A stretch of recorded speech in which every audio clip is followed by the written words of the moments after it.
जब मस्जिद फाड़कर बाहर आया 530 साल पुराना मंदिर। इस घटना के पीछे का रहस्य जानकर आपके पैरों तले भी जमीन खिसक जाएगी। जिसकी शुरुआत करने से पहले महादेव के सभी सच्चे भक्त कमेंट बॉक्स में हर हर महादेव जरूर लिखिएगा। साथ ही हमारे चैनल को सब्सक्राइब करके बेल आइकन को भी प्रेस जरूर कर लीजिएगा। नमस्कार दोस्तों, आप देख रहे हैं स्पिरिचुअल ट्रेवल्स यूट्यूब चैनल। हमारे यूट्यूब चैनल को सब्सक्राइब जरूर करें और वीडियो को अंत तक जरूर देखें। ये एक सच्ची घटना है उत्तर प्रदेश मेरठ जिले के एक छोटे से गांव चंदोरा गांव की। इस गांव में 50% मुस्लिम थे और 50% लोग हिंदू थे, और ये दोनों धर्मों के लोग बड़े भाईचारे के साथ रहा करते थे। परंतु गौर करने वाली बात तो ये थी कि इस गांव में मुसलमानों के लिए मस्जिद तो थी, परंतु हिंदुओं के लिए कोई मंदिर नहीं था। उन्हें पूजा करने के लिए तकरीबन 5 किलोमीटर दूर दूसरे गांव जाना पड़ता था। इसके पीछे क्या कारण था ये गांव के कुछ ही लोग जानते थे। परंतु एक दिन राहुल नाम के 18 वर्षीय लड़के ने अपने दादाजी से ये सवाल पूछा कि हमारे गांव में मस्जिद है परंतु मंदिर क्यों नहीं। राहुल के दादाजी उसे धर्म से जोड़ना चाहते थे और धर्म की रक्षा करने के लिए प्रेरणा देना चाहते थे। वे सब सच जानते थे, इसलिए उन्होंने राहुल को बताया कि सन 1658 में औरंगजेब भारत आया था और वो हिंदू संस्कृति का सबसे बड़ा दुश्मन था। उसने भारत के कई प्रसिद्ध मंदिर तोड़वा दिए। उस समय एक प्रसिद्ध शिव मंदिर हमारे चंदोरा गांव में भी था।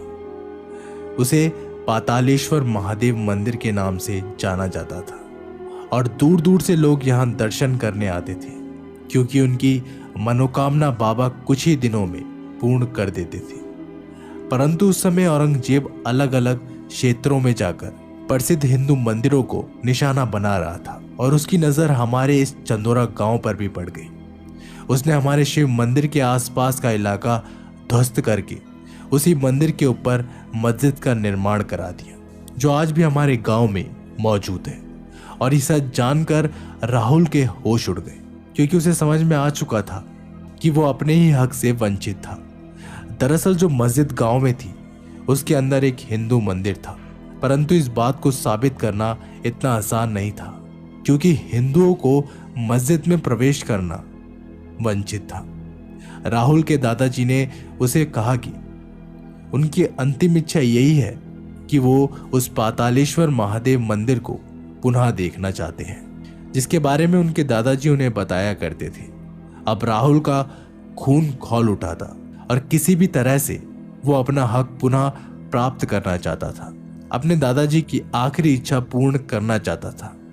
उसने उत्तर प्रदेश के मुख्यमंत्री को एक चिट्ठी भी लिखी, परंतु कुछ दिनों तक इंतजार करने के बाद भी उसका कोई जवाब नहीं आया।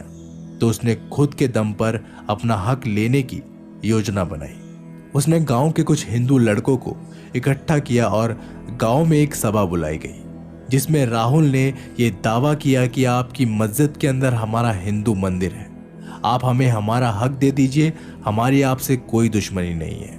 परंतु दूसरे पक्ष के लोग इस बात को मानने से इनकार कर दिया, जिसके बाद गांव का आपसी भाईचारा दुश्मनी में बदल गया। हिंदू और मुस्लिम आपस में बैर करने लगे। जब काफी प्रयासों के बाद भी राहुल को न्याय नहीं मिला, तो वह अपने कुछ दोस्तों के साथ मिलकर मस्जिद को तोड़ने निकल गया। परंतु उसके दादाजी ने उसे रोक लिया। उनका कहना था कि अगर तुम भी हथियार उठा लोगे तो तुम में और उन आतंकवादियों में फर्क क्या रह जाएगा। अपना हक भक्ति और प्रेम से लेना सीखो। जिसके बाद उन्होंने सुरेश को यह सलाह दी कि तुम महादेव की भक्ति में लीन हो जाओ, एक ना एक दिन वो तुम्हारी मनोकामनाएं पूर्ण जरूर करेंगे। और जब गांव के पीपल के पेड़ के नीचे राहुल महादेव का ध्यान कर रहा था, तभी कुछ गैर हिंदुओं ने उसका अपहरण कर लिया और उन कट्टरपंथी लोगों ने राहुल के हाथ पांव मुंह बांध दिए, उसे मस्जिद के अंदर छुपा दिया। उनका ऐसा मानना था कोई भी हिंदू मस्जिद के अंदर प्रवेश नहीं करेगा और किसी को भी राहुल का पता नहीं लग पाएगा। जब 2-3 दिन हो गए तो राहुल किसी को नहीं मिला, तो उसके परिजनों को बहुत चिंता सताने लगी। उन्होंने इधर उधर राहुल को बहुत ढूंढा, परंतु उसका कुछ पता नहीं लग पाया।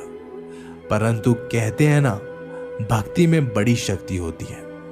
मस्जिद के अंदर बंद होकर भी राहुल केवल महादेव के मंत्रों का जाप कर रहा था, और जब वे राहुल को जान से मारने ही वाले थे तो उस स्थान पर एक बहुत बड़ा चमत्कार हुआ। उस दिन चंदोरा गांव में पहली बार इतना बड़ा भूकंप आया। भूकंप की तीव्रता इतनी थी कि पूरी मस्जिद ध्वस्त हो गई और उसके अंदर से 530 साल पुराना पातालेश्वर महादेव मंदिर निकल कर आया, जो पहले से ही वहां विद्यमान था। साथ ही में एक और चमत्कार हुआ कि जो लोग राहुल को जान से मारने वाले थे वो भूकंप की चपेट में आ गए और मलबे में दब गए, और राहुल का बाल भी बाका नहीं हुआ। जिसके बाद वहां के हिंदुओं ने राहुल को सुरक्षित तरीके से बाहर निकाल लिया और पुलिस के माध्यम से इसके पीछे के अपराधियों को सजा सुनाई गई। परंतु राहुल की भक्ति के बल से उसके दादाजी की अंतिम इच्छा पूरी हो गई। परंतु वहां पर मस्जिद फाड़कर 530 साल पुराना पातालेश्वर महादेव मंदिर जो आ गया था, जिसके बाद उस मंदिर का बहुत अच्छी तरह से जीर्णोद्धार किया गया, खुद सजाया गया और रोजा